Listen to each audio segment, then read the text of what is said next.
అలసిన వానికి ఊరడించు మాటలు. సహోదరుడు భక్తి సింగ్ గారి పరిచర్య నుండి సేకరించిన అనుదిన ధ్యానములు. ఏప్రిల్ 1. కావున మీరు వారి మధ్య నుండి బయలువెడలి ప్రత్యేకముగా ఉండుడి. 2 కొరింథీ 6:17.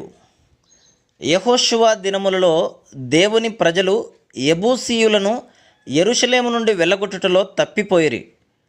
ప్రభువు తన ప్రజలకు కనాను దేశమంతటినీ స్వాస్థ్యముగా ఇచ్చినప్పుడు అచ్చటనున్న 7 జాతుల వారు అసహ్యకరమైన అన్య ఆచారములు కలిగి ఉండుటచే వారిని అచ్చట నుండి వెళ్ళగొట్టవలసిందిగా దేవుడు ఆజ్ఞాపించెను.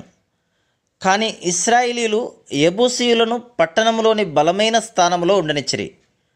కొన్ని సంవత్సరముల తర్వాత దావీదు యెరూషలేములో రాజైనప్పుడు వారు దావీదును అపహసించుటకు ఆరంభించి తమయందు తమకు దృఢ నమ్మకమును కలిగి ఉండిరి. రాజైన దావీదును అతని పక్షపు వారును వారిపైకి వెళ్ళినప్పుడు వారు ఇచ్చటి గుడ్డివారిని కుంటివారిని నీవు తోలివోసిననే గాని నీవిచ్చటికి రాలేవని తమను అతడు జయింపలేడను ఉద్దేశంతో అనేది. కానీ యెబూసీయులను అచ్చటి నుండి వెలగొట్టుటయే దేవుని ఉద్దేశము గనుక ఆయన దావీదునకు అతని వారికి విజయము కలుగజేసెను. 2 సమూయేలు 5వ అధ్యాయము మొదటి 10 వచనములు. ఇశ్రాయేలీయుల అన్ని గోత్రముల మీద నిజముగా సియోనులో దావీదు రాజుగా అయినప్పుడే దేవుడు యెబూసీయులు ఇచ్చట ఉండరాదని అతనికి చూపించెను. ప్రభు యొక్క గృహ నిర్మాణములో నీవు పాలిభాగం పొందవలననిన పరలోకపు రాజుగా యేసుక్రీస్తు ప్రభువునకు నీవు సంపూర్ణంగా లోబడవలెను.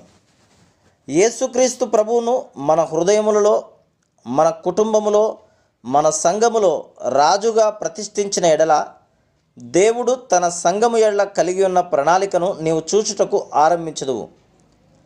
ఈ దినములలో రక్షణ లేని వారికి దేవునింటిలో స్థలము కానీ భాగము కానీ లేనట్లు యెబూసీయులకు దేవునింటిలో ఏ విధమైన పాలు పంపులు లేవు. ఈ దినములలో దేవుని పనిలో అనేకులు యెబూసీయుల వలె కనబడుచున్నారు. రక్షింపబడనప్పటికీ వారి ధనము, స్థానము, లోక సంబంధమైన అర్హతలను బట్టి కొందరు పదవులు చేపట్టి కార్యనిర్వాహక సభ సభ్యులుగా తమ పలుకుబడి చేతనే ఎన్నిక చేయబడుచున్నారు. మిగిలిన వారు రక్షణ లేకుండగానే ఫాదర్లుగా, డీకన్లుగా చేయబడుచున్నారు.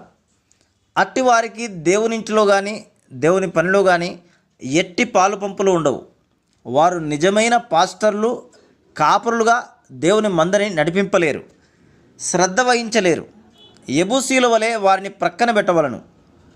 కొద్దిమంది యెబూసీయులున్నను దేవుని పని వెనుకబడును, ఆటంకపరచబడును. దావీదు యెరూషలేమునకు వచ్చినప్పుడు చాలామందిని తరిమివేసను కానీ కొందరిని వదిలివేసను. బహుశా వారు మాకు మంచి చేసిరి, వారు మంచివారు, వారిని కష్టపెట్టుట ఎందుకని వదిలి ఉండవచ్చును. కానీ అందరినీ తరిమివేయ వరకు దేవుడు దావీదును శిక్షించెను. Praise the lord.